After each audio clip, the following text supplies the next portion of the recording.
So we're concerned not about the 44 times, because it'll get larger later on, it'll expand. We think the billions of dollars that'll help the economy is going to offset any of our little worries about our houses. So I've heard a number of people propose they take a fund, create a fund to repair people's houses. If they're going to save millions by landing right here, put that money in a fund for some of us if we call in for repairs. How are you feeling that the public's not going to be able to ask officials these questions? There's no real public comment. Yeah, I was a little surprised because the write-up, I brought what I was going to read, and then I get here and they say public meeting, but it's not. Yeah, you get to talk to one person over here somewhere. Just how does that make you feel? Do you feel like you're being heard? Well, not directly, no. I will post this on our website, but I'm not sure it's going to influence anything. But I have a small recommendation. Not cancel the whole program. Just land them all out at sea. Here's why. So a number of residents concerned about what might happen if Starship is brought here to the Space Coast. There are more of those public meetings going on. Again, another one 6 to 8 p.m. tonight. Two more, 1 to 3 p.m. and 6 to 8 p.m. tomorrow, and then a virtual meeting on Wednesday night, next Wednesday, I should say. Meanwhile, Starship is scheduled to make a 10th test flight, giving you a live look right now along the Space Coast, but that Starship launch is scheduled tonight in Texas. It was scrubbed Sunday because of an issue with the ground systems, scrubbed yesterday because of weather. We will see what ends up happening tonight. There is a launch window that opens at 7:30 p.m. Well, thanks for joining us here on Florida Live. I'm Garrett Weimer, and we appreciate you joining us this afternoon here on Fox Local and YouTube. Our streaming will continue on Fox Local, and we'll be back here with more Florida Live tomorrow at 2 o'clock. Have a great afternoon, and as we wrap up here, I will give you one more look at our Launch Credit Union camera along our Space Coast. Have a great afternoon.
You're watching Fox 35 News Plus, streaming on Fox Local. Well, good afternoon to you, and welcome into Fox 35 News Plus. I'm Garrett Weimer, and thanks for joining us on this Tuesday afternoon, live on Fox Local and on YouTube. I want to let you know we are standing by, waiting for a news conference from Polk County Sheriff Grady Judd. This is a live look inside the PCSO Operations Center in Winter Haven. We do expect the sheriff to begin a news conference any minute now, talking about a federal agent who was attacked by an illegal immigrant today while trying to make an arrest. This happened this morning on Reynolds Road in Lakeland, and according to the sheriff's office, the suspect took off, ended up breaking into a business before deputies from the sheriff's office caught up with him. So we're expecting some more details and a news conference from Sheriff Judd any minute now. But it is 4 o'clock, and that means it's time for today's Top 4 at 4.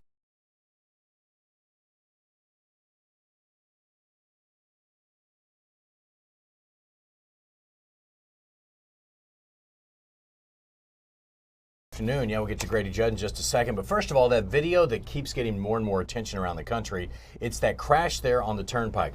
And the 3 people who were killed by an accused undocumented immigrant, Harjinder Singh, in that crash where he made the illegal U-turn on the turnpike, have now been identified. So the 3 people, 2 men and 1 woman, they were killed in that crash. They're 30-year-old Herbie Dufresne of Florida City, 54-year-old Rodrigue Dorr of Miami, and 37-year-old Faniola Joseph of Pompano Beach. Now, though they finally identified them, but there's still a lot of questions about what's going to happen with him. We told you yesterday that change.org petition that was started asking for leniency for Singh has close to 3 million signatures at this point. They're asking the governor to go lightly on him.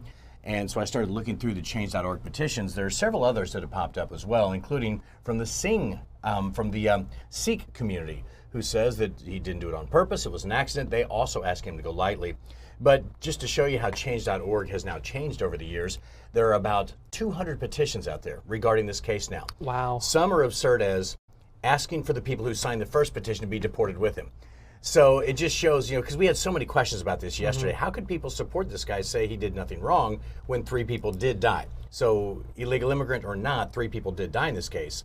So leniency, probably not in this case, but it just shows that you can get a change.org petition on pretty much anything these days. That is. You're seeing Grady Judd coming out here? Yes, Grady Okay, Judd is out at the podium, so let's go ahead and get you there and listen in as he gives an update on this attack on a federal agent that happened in Polk County. Reported him to ICE when they arrested him for being in the country illegally or not. I can tell you in 2024, we always reported people to ICE that we came into contact with. In fact, we did a daily report of everybody we arrested so that they could interconnect it with their database. So I'm going to presuppose that happened in Galveston, Texas as well. But not only did they not hold him when he was arrested by the local authorities, he was released apparently on bond or promised to show up at court. Did he show up at court? No, he didn't show up at court. So Texas issued a warrant for his arrest. However, it is a no extradition warrant, which simply means if they get outside of the jurisdiction, whether that's the state or the county, then if you come in contact with this person, they will not take them into custody on those particular charges. So in 2024, he's arrested for DUI. He fails to show up. There's an outstanding warrant, and he disappears again. Now I want to bring you to Polk County, Florida. This morning, HSI detectives, investigators, special agents have a lead that he is at 1009 Buccaneer Drive in Lakeland. Now, I must tell you that Buccaneer Drive is a pretty rough area. So they send 2 agents by themselves to Buccaneer Drive because they have information that he's there, and now there's a warrant for deportation. So the agents set up, and sure enough, they see him get in a vehicle with 2 other people and leave. They follow him out to Reynolds Road, which is on the east side of Lakeland, and they perform a traffic stop. The truck pulls over. They determine Dennis is in the passenger side of the truck. The female ICE agent or HSI agent is on that side of the truck. So the male ICE agent walks around from the driver's side to the passenger side, where they immediately inform him that they're going to take him into custody. And he tries to run. When he tries to run, then the male agent grabs him and goes to the ground with him. And a scuffle ensues. I'm told that the fight lasted about 5 minutes. Now, ladies and gentlemen, a 5-minute fight is a long time. During the fight, finally, the female ICE agent is able to spray with pepper spray, and Dennis turns loose of the ICE agent, who he has successfully gotten on top of and is holding down. Then Dennis Miranda jumps up and he runs into the woods. The HSI agents chase him into the woods until they lose sight of him and ultimately summon the sheriff's office. We sent a legion of people. We send a helicopter. We send drones. We send canine. We send supervisors. We send deputies. So we're creating a walled off area in efforts to take this guy into jail who's now not only wanted on his deportation order, but now he's committed a battery on a federal agent. That is a third-degree felony, except he's illegal, which makes it a second-degree felony. It's serious. And now we know that our male agent has an injured shoulder. I don't know the extent of whether it's just dislocated, but he's injured and he has to be transported to the hospital. In the meantime, Dennis Miranda goes up onto a loading dock and hides among some 55-gallon drums on the loading dock. An employee sees him hiding and asks him what he's doing there. And he asks for a glass of water. So the employee goes back in, locks the door, dials 911 and says, hey, I've seen the deputies out here. There's this really strange person on our loading dock, and we send resources there. He's fled again. We continue the pursuit. While we're setting up with our canines to deploy, he runs out toward the edge of the perimeter, and Lieutenant Katsoulis takes him into custody without any further problems. Now, we have him under arrest. He's smiling. I bet we've wiped the smile off of his face. And the reason I think we've wiped the smile off of his face, he's charged with battery on a law enforcement officer. That's now an F2 instead of an F3 because he is illegally in the country and the state of Florida. He's charged with resisting with violence, which is now an F2 instead of a F3. He's charged with resisting without violence, which is now an F3 instead of a first-degree misdemeanor. He's charged with false imprisonment, and he's charged with burglary of an occupied structure. Very serious charges. The burglary of the occupied structure is now an F1, a felony of the first degree, as opposed to a felony of the second degree. Now, he's not even yet facing his federal charges for all of his actions that day. So here's what he looks like after he's under arrest. We read Dennis Miranda, his Miranda warnings, and he totally confessed to us. He told us he was here illegally, and he told us all about the fight and the resisting and trying to get away because he didn't want to be deported. The other two people in the vehicle were also here illegally as well. They were taken into federal custody and transported to either Tampa ICE or over to Pinellas County Jail, which is a federal lockup. But they sent two folks after three people who were here illegally, and obviously this guy wasn't going to go. The other two cooperated. They stayed in the vehicle. They did not resist. They did not run. They did not fight. This guy has a lot of charges that he's facing now. Once again, had this guy been dealt with correctly, he had been touched at least, I underscore, at least 2 other times when he came into this country illegally, and nothing was done. And now he's injured federal agents trying to do their job and take him into custody. Are there any questions? How does that make you feel that he had other instances to be taken into custody before he came in? Well, it's a clear indication that the system, as I've said back for years, is broken. The federal immigration system is broken. Had they appropriately dealt with him instead of catch and release in 2021, none of this would have happened. None of it. But as we all know, people were allowed to violate the law and flow across this border illegally. and you see the end results. We have an injured federal agent. We had a great deal of resources that the local taxpayers had to pay for in order to take him into custody with a smile on his face.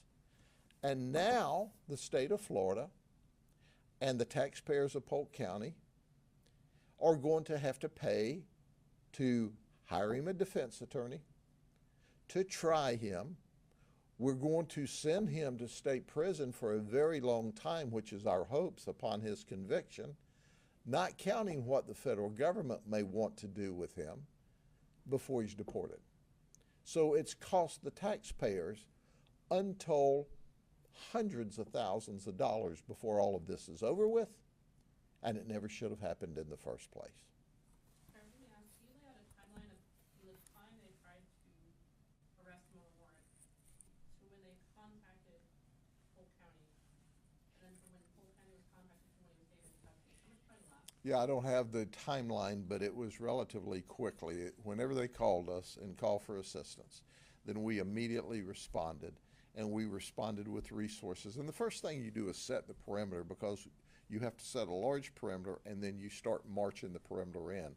What helped speed it along is when the employee of the business noticed this guy was, ostensibly in their business hiding, and notified us, which sped the process up. So I don't know the exact times, but we can get that to you. He was taken into custody rather quickly. Can you remember another instance in Polk County where an ICE or HSI agent has been allegedly assaulted by a settler? To my knowledge, this is the first time we've had an ICE agent injured in the line of duty, and he was significantly injured. He had to go to the hospital, and he's going to make a full recovery. But the reality of it is it shouldn't have happened. And the people need to know this in the community. There is this illusion that all of these folks that are here are just wanting to work and do good. Well, a percentage of them are. But a lot of them are here and they don't want to go back, and they'll do whatever they need to do, including resist, arrest, and fight with the federal agents. It's HSI. I think it was one of them may have been an ERO ICE agent, but they came from two different investigative teams from HSI. But they'll fight in order to keep from going back. Well, they're going to go back. It's whether they want to go back tired or bruised up, or both. But fortunately, when he encountered us, he didn't resist. He didn't give us any trouble at all. He was totally cooperative. We read his Miranda, and he confessed. I mean, yeah, 5 minutes seems like a long tussle. 5 minutes is a very long tussle. And I know that they did not summon us until after the tussle, after he ran, and they pursued him, and he was lost in the woods. That's when they notified us. So then it begs to ask the question, you've also spoken publicly about some of your frustrations with the federal government, for lack of a better word, poaching some of your folks, with huge bonuses, etc. How is that relationship now, especially since, you went public trying to get, some public awareness? Oh, our relationship is wonderful. I said at the time, and I'll repeat for you now, whenever they offered their hiring bonus because they received the ability to hire a lot more ICE agents, which they needed, I had no problem with their hiring bonus. I had no problem with them recruiting. If they run ads on television, put up billboards, that was okay. What angered me was when the Washington decision makers decided that they would take data off of government forms that we submitted to them so that we could be trained to help them, and then emailed our deputies directly. That was low rent and unprofessional. I said it then and I say it now. Kristi Noem needs to get a grip on that. We're her best ally. We are her force multiplier. And then she's here poking us in the eyes, and she knows better than that. And she gets the credit for it or the blame for it because they work for her. Now, let me flip the coin here. Garrett Ripa is the field office director. He's the big boss in Florida.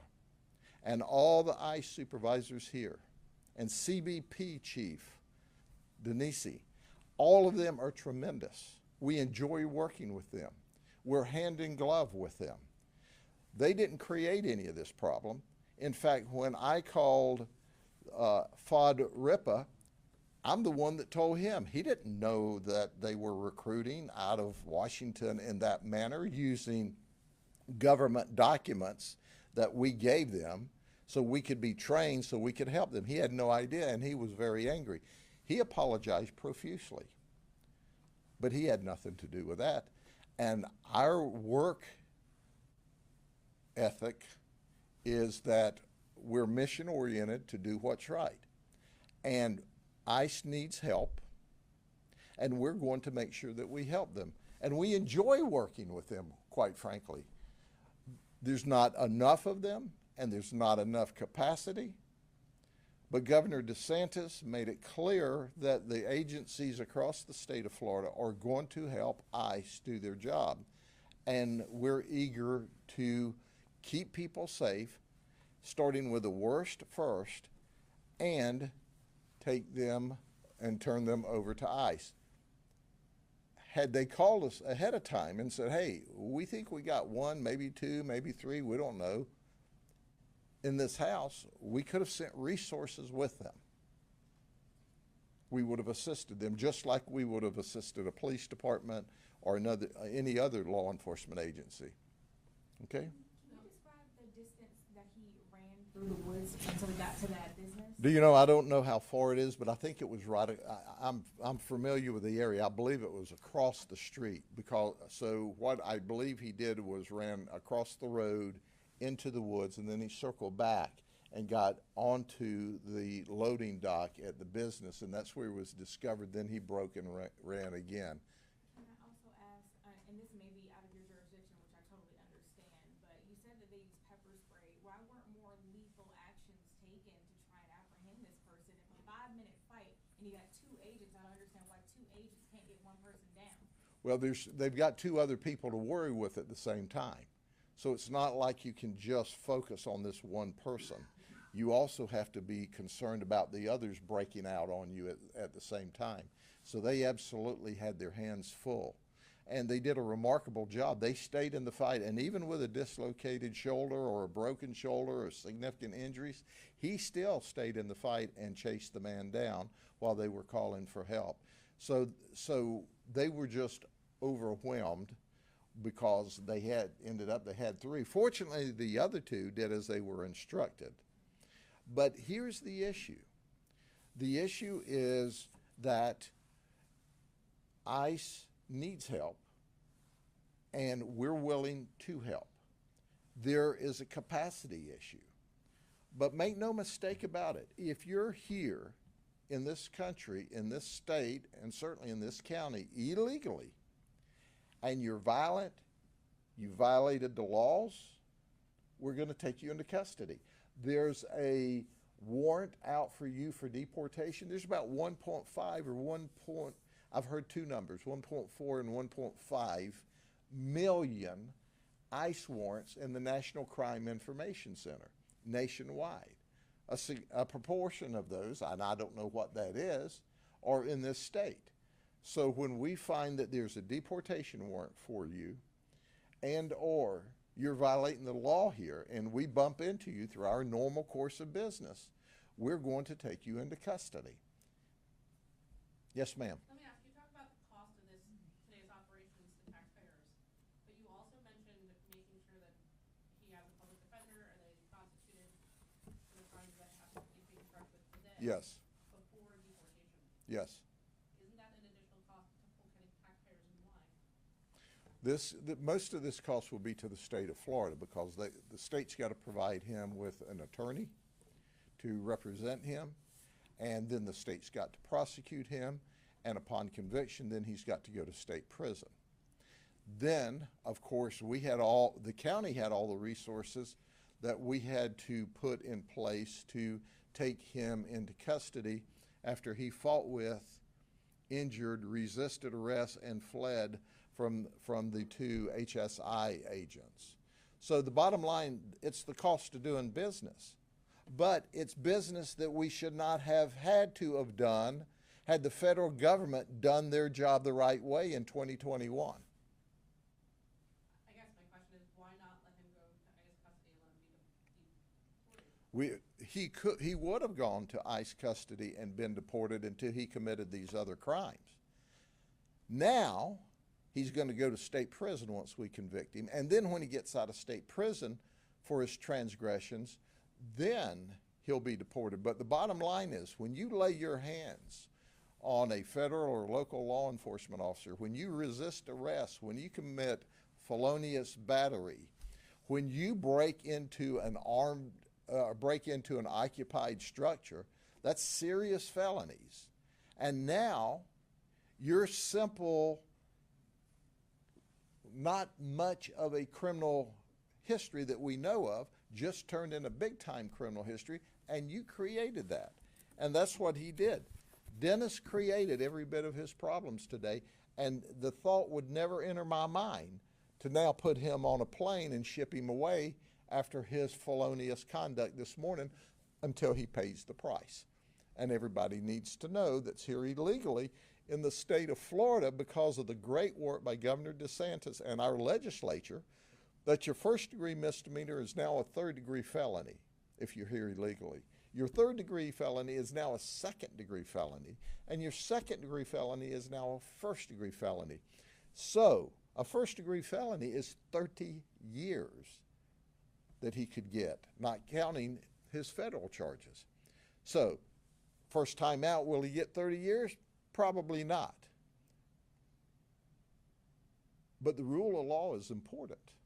And that's what keeps us all safe.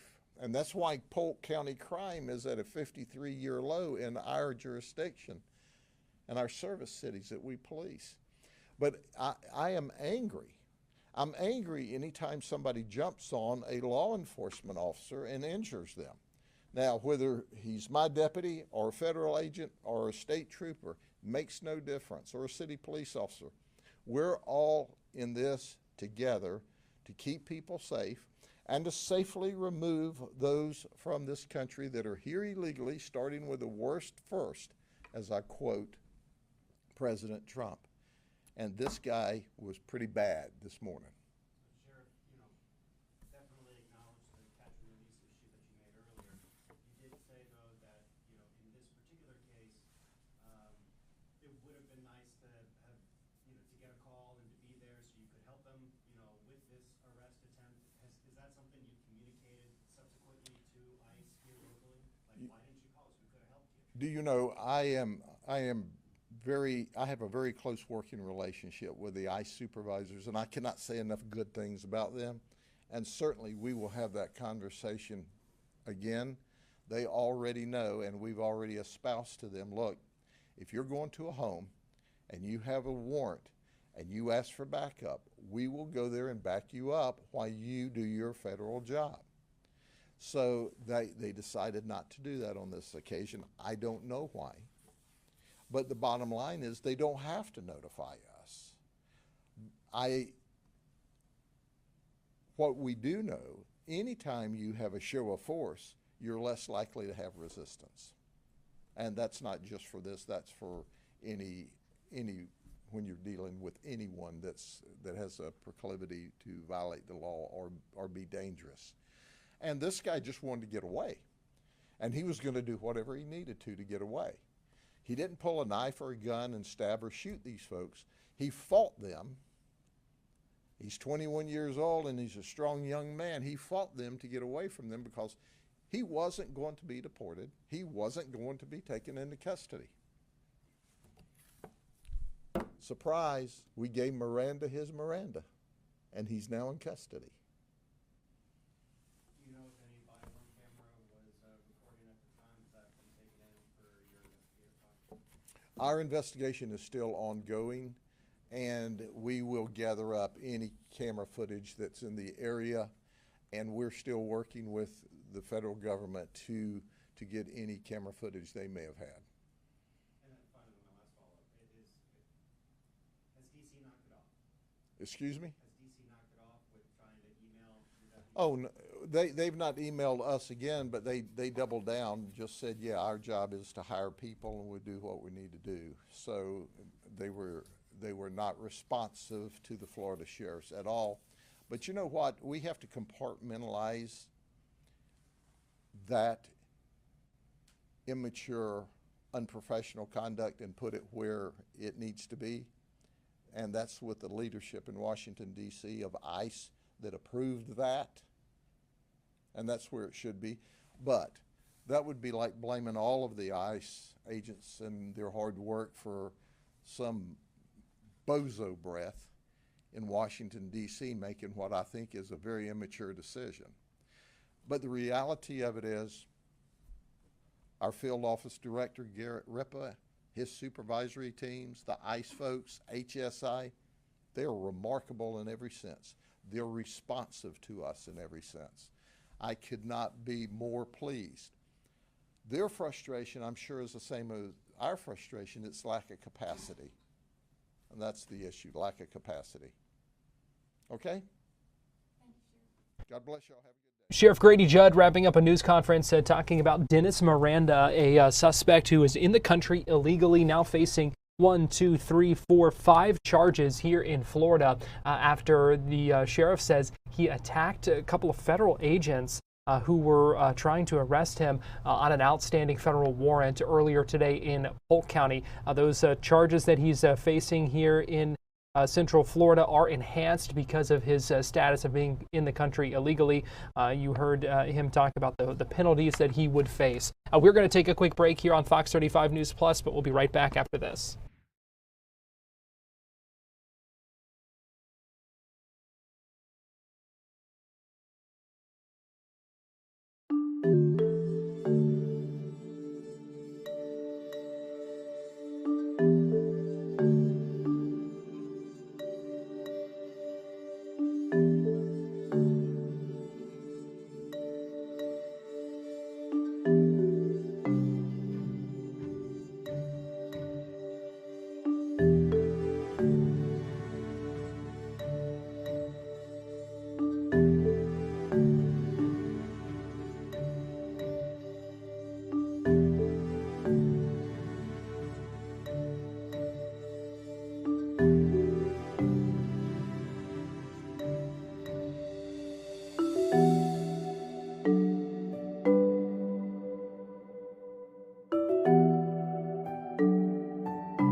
watching Fox 35 News Plus, streaming on Fox Local.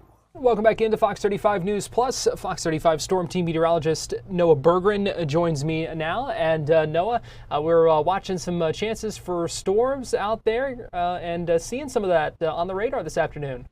Yeah, that's right, Gary. About 4:30 now. We're still keeping an eye on some storms, but it's not a lot. There's just a couple out there, especially east of Orlando, and nothing too significant as we head into the later portion of this evening. I'm taking a little radar tour. Notice around downtown, things are calm and quiet right now. A little shower down by Oak Ridge. You see some bigger thunderstorms between Oak Hill, Canaveral, National Seashore, also down by Mims. That's the biggest thunderstorm on the board right now. This is over the Mims area of Route 1 and I-95. This is tracking south Scottsmore also impacted there. Not seeing anything severe right now, but there was at least about 20 minutes ago a little area of rotation we were watching with the Weather Service as this interacted with the sea breeze. Thankfully, so far, a tornado warning has not been needed, but you can see that little area of green and red next to each other right there earlier. Remember, the green and red on velocity data indicates wind blowing towards the radar in green, away in red. So you got to know your bearings with what radar we're showing you, and in this case, it's the radar out of Brevard County. So the green is wind blowing north to south, and the red is south to north. And when you see them bright and close to each other, that indicates some rotation. And you can see there was a little bit right there, right over I-95 a couple of minutes ago, but thankfully, again, nothing came from that. Tremendous downpour, though, right over the St. Johns River now currently. Rain chances will come up later this week. They're going to go down tomorrow, then they come back up Thursday, Friday. They peak on Saturday, Sunday at about 70%.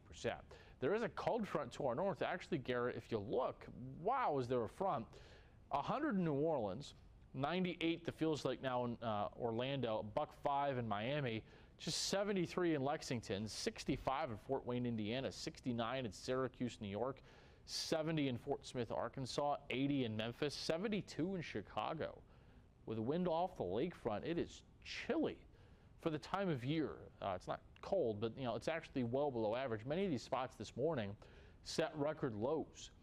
Some of these places were the coldest since 2004. I was checking in northern Alabama, the Huntsville area, middle Tennessee, in western Kentucky, central Indiana, northeast Ohio, eastern Michigan, just to name some reporting sites I saw, all the coldest morning in almost 20 years this morning for the time of year. So some abnormally cool air compared to average to our north. That front, though, will run out of gas before it reaches Florida. 85 in Daytona now, some showers earlier, 80 New Smyrna, 78 in Cocoa Beach, 82 currently in Orlando. So overnight, we're into the mid-70s. Tomorrow, same, essentially a hair hotter maybe. But the big story this week locally will be Thursday. We've got the UCF home opener. A lot of excitement. Scott Frost back.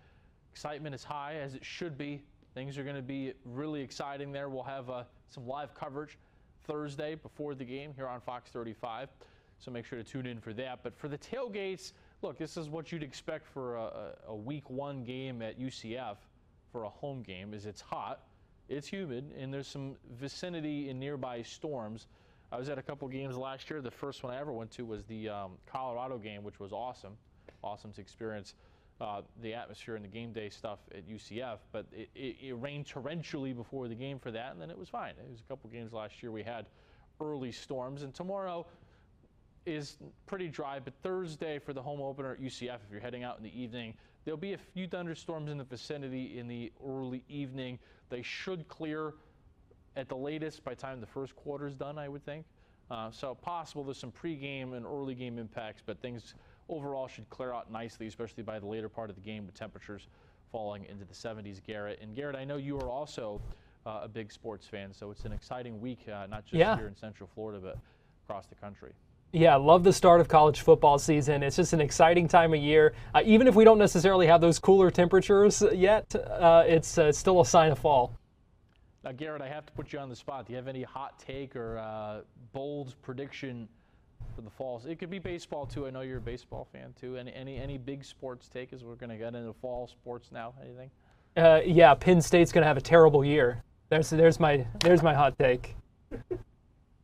What do you say to that? I'm just going to let that roll on. I'm going to pretend my earpiece cut out and I didn't hear you. Fair enough. All right. Well, in that case, we will go ahead and go to break. Fox 35 Storm Team meteorologist Noah Berger, and we appreciate you joining us. Thank you, sir. We're going to take a break, and we'll be right back after this.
watching Fox 35 News Plus, streaming on Fox Local. Welcome back into Fox 35 News Plus. I'm Garrett Weimer, and thanks for joining us on this Tuesday afternoon, live on Fox Local and on YouTube. It is 4:37, and that means we're going to take you through our top four at 4, a little bit later than normal here today, but want to make sure we get you through the headlines at this hour. We are continuing to learn more about the suspect and now the victims in this deadly illegal U-turn crash that happened on Florida's Turnpike. This is that video that has gone viral, showing Harjinder Singh behind the wheel, making what police say was that illegal U-turn. The 3 people killed in that crash when that minivan crashed into that semi-truck, they've now been identified. 30-year-old Herbie Dufresne, 54-year-old Rodrigue Dore, and 37-year-old Fanaloa Joseph. Meanwhile, the accused driver, who you see there in that Purple Walk video, has been extradited back to Florida, facing 3 counts of vehicular homicide now and 3 counts of vehicular manslaughter as well. Governor Ron DeSantis spoke earlier today about this, and here's what he said. The witnesses were dead. So you had 3 witnesses that were dead, killed in the crash. You have Singh and then his passenger, neither of whom spoke English. So you have a crash scene. It wasn't obvious to the troopers at the time that there was a criminal offense that had been committed. And so they obviously had to clear the road to make sure everyone was in. But they understood this guy. They had his information.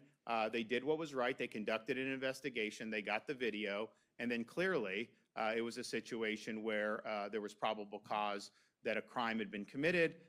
We were able to do the extradition, and it was fine. But if you had someone that had survived, then you may have been able to get probable cause at the scene. As it is, the witnesses were dead, and so the troopers had to rely on getting the video.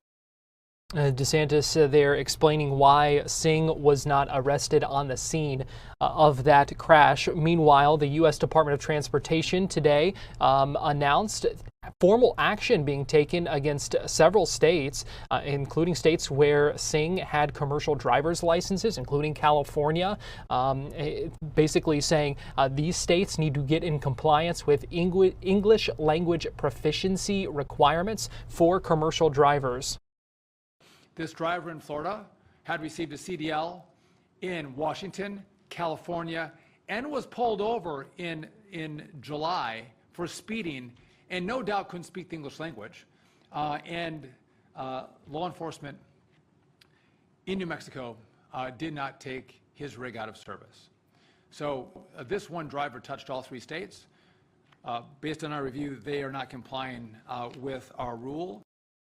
Story number 2, an FAA public meeting this afternoon in Brevard County, where neighbors were hearing a presentation and also getting the chance to make some comments about the impact and potential impact of SpaceX's Starship and Super Heavy launches coming to Florida's Space Coast. That would also involve potentially closing Playa Linda Beach for up to 60 days a year, and some other parts of Canaveral National Seashore as well, because this was discussions over the environmental impact of these launches. It is the most powerful rocket in the world, and so there have been a lot of studies about what the impact would be, what it would mean to bring it here to Florida. We had the chance, Fox 35's Esther Bauer spoke to some folks there at that meeting who live in Brevard County and are concerned about the impact if those launches were to happen here. I know a lot of people are complaining about the noise. I live inside the range. I'm on Merritt Island North, just directly across. I get woken up when the Heavy goes up, or the SpaceX, or any of the vehicles, because the house gives a little shake from the thrust. But what I'm concerned about is the return of the sonic boom, because we get the return of the sonic boom now with the SpaceX, and we're talking about a vehicle that could be 3 to 4 times the mass. So the wave that we're going to get when it enters the atmosphere is going to be 3 to 4 times greater. So we know folks are concerned about the impact on their homes, some of the other things, the beach closures, also the impact on commercial airline traffic that would need to shut down airspace for hours at a time. when those launches would take place. So a number of FAA meetings going on. There was one earlier today and another one this evening, 2 more meetings tomorrow, and then a virtual meeting next week. If you have comments you would like to enter into the record when it comes to looking at that impact of bringing Starship here to Texas. Meanwhile, we should also note that Starship is getting ready for another test flight. That window opens at 7:30 tonight from the Starship base in Texas. So we will see if everything goes off well with that. We know there have been some issues over the past couple of test flights and also the last ground test. Story number 3, and we have learned that a man has been arrested in a 2023 Orlando hit-and-run crash that killed a 5-year-old and injured 4 others.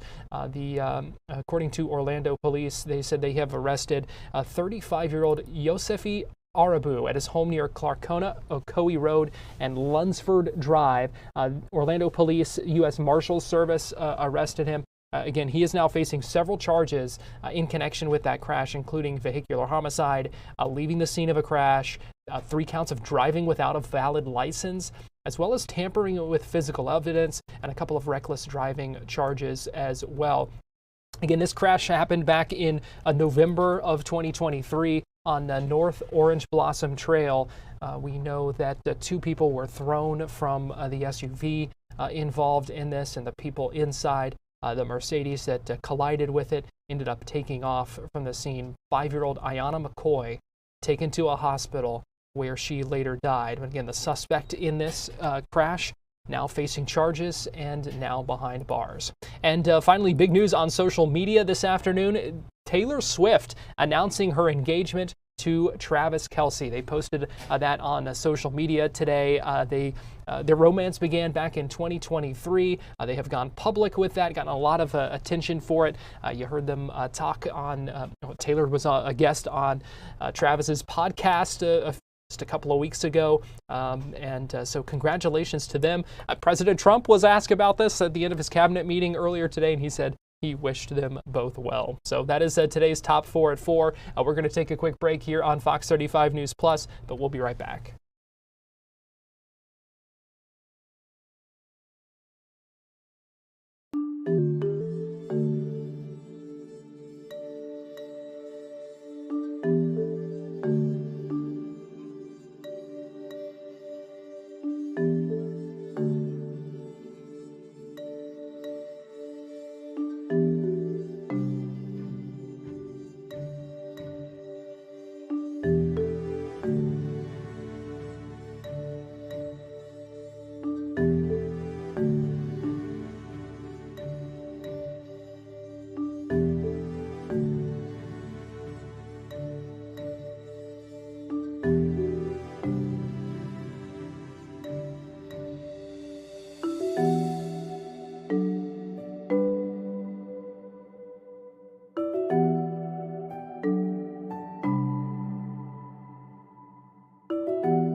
You're watching Fox 35 News Plus, streaming on Fox Local.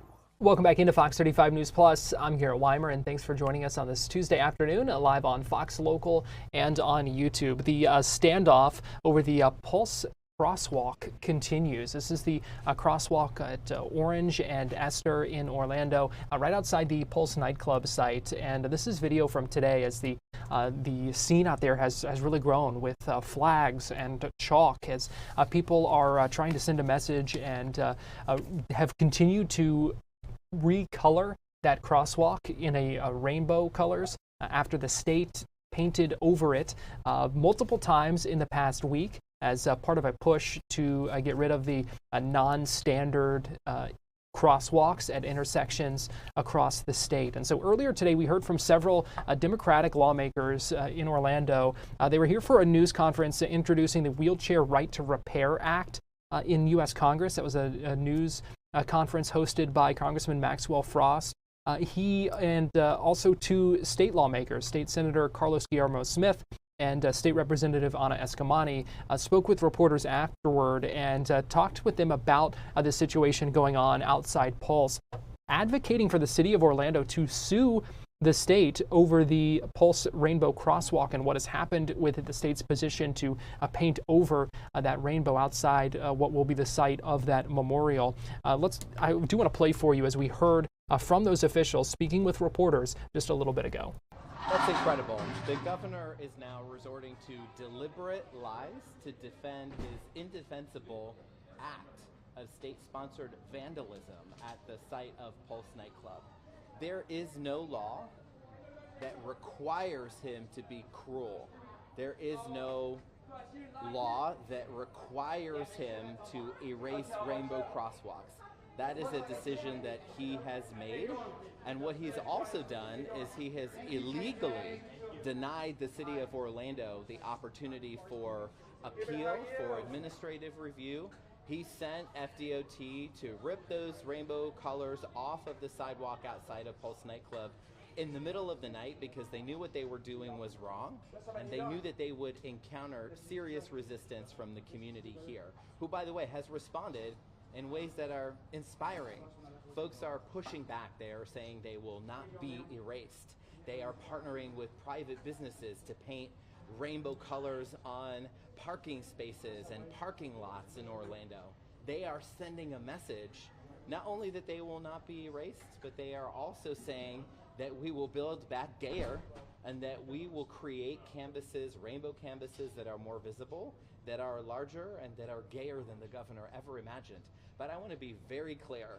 The governor has invented an excuse for why he did the indefensible. There is no Florida law that requires this type of cruelty. In fact, in the FDOT's own memorandum that they sent to municipalities recently, they said that there would be a process for administrative review where they would use their judgment on whether or not they would allow for exceptions that are based on pedestrian safety.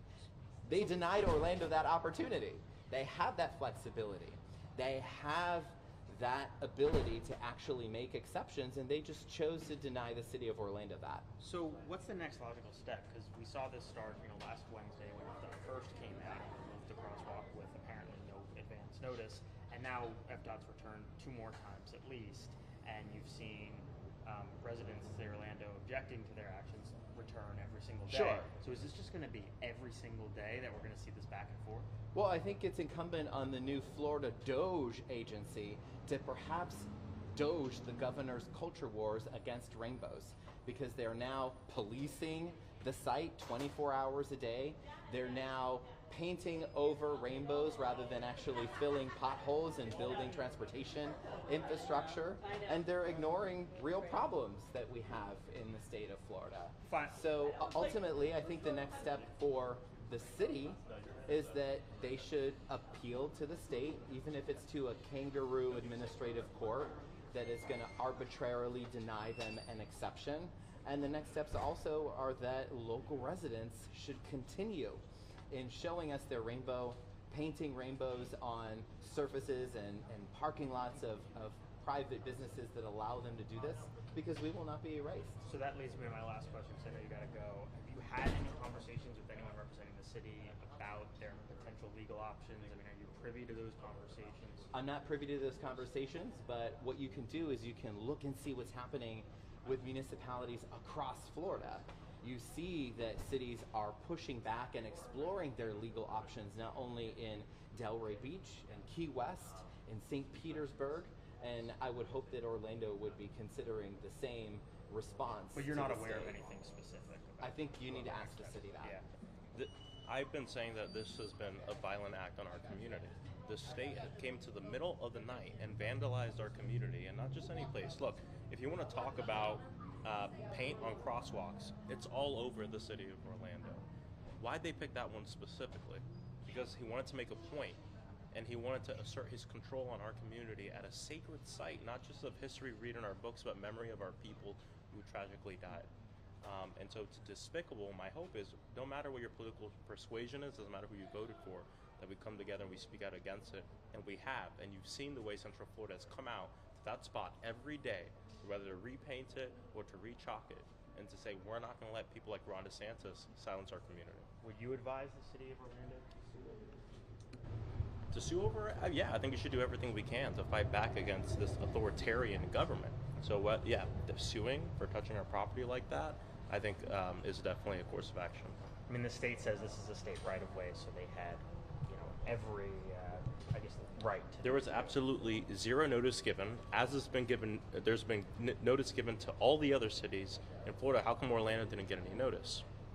I think that you need to look at the survey to really finalize, for example, the crosswalks, who's responsible for them.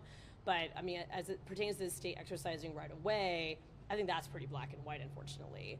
But when it comes to them overreaching on decor of roads in municipalities, I do think you could have a potential First Amendment violation. But the reality is, as plaintiffs, I mean, some cities are fighting back, but other cities aren't. Because I do think that at the end of the day, cities are measuring the cost benefit here, and there is always the fear that if you challenge Governor Ron DeSantis, you're going to be removed. And it's the same fear that was pushed on the county to sign on to ICE contracts, the same fear that actually came to fruition with Monique Worrell being removed and having to run for re-election and get her seat back. Like, we're not a stranger to this. So what are the ways that you're discussing about honoring the 49 laws beyond just coloring in the crosswalk? For sure. I think there's a few creative solutions here. And let's be clear, we have so many other problems we have to solve. I mean, I have folks who are taking photos of every pothole in a state road and sending it to FDOT, because we got some things you could actually focus your attention on instead. But with that said, Governor Ron DeSantis has targeted the wrong city and has targeted the wrong scrappy residents. I mean, folks are getting very creative in how they want to honor those that were killed at Pulse. And so part of it is maybe even exploration of a change to the road name. So you could change the street name or give the intersection a new name.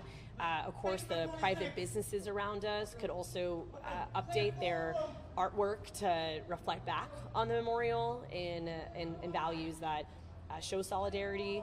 So I think there are. And that's through an act of city commission, like renaming the street? The name of the street and intersection would be an act of the city commission. Anything with the private businesses would have to be voluntary by the private businesses. But I feel pretty confident that we have small businesses that would want to participate. And as you probably know, there's a lot of private businesses who've already opened up their parking lots to be painted, including Mojo Man, 7 Bites has a big event in September.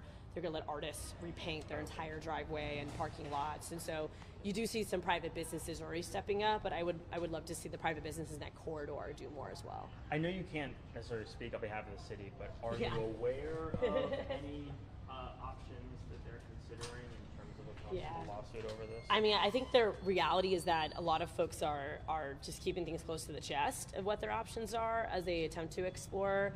But again, I do know that before this happened, the city was in conversations with FDOT and trying to see, could there be an exception? Could there be a waiver for this specific crosswalk?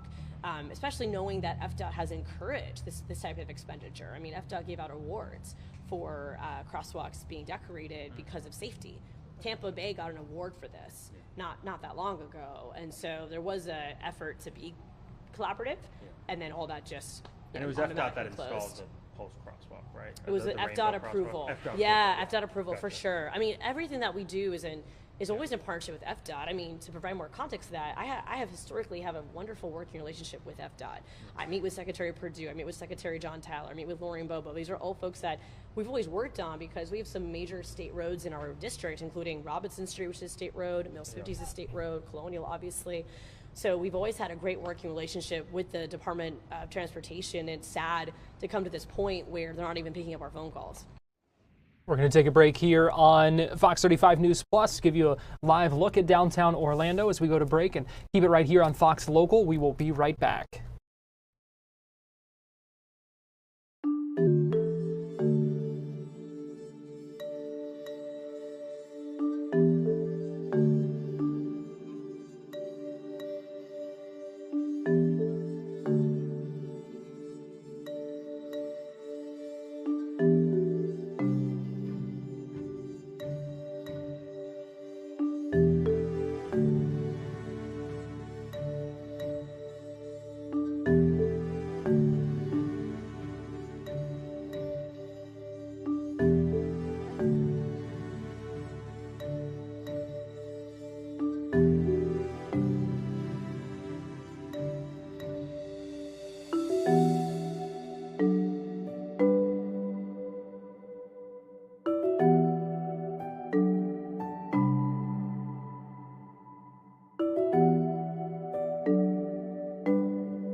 Well, welcome back into Fox 35 News Plus. We are out of time here, but the news will continue in just about 30 seconds right here on Fox Local. Let's get you inside Studio A. You see John and Luann getting ready for the start of Fox 35 News at 5. Kelsey Cairns is going to be live outside Daytona International Speedway with more on the future of the checkered flag crosswalks there. So that and a whole lot more coming up on Fox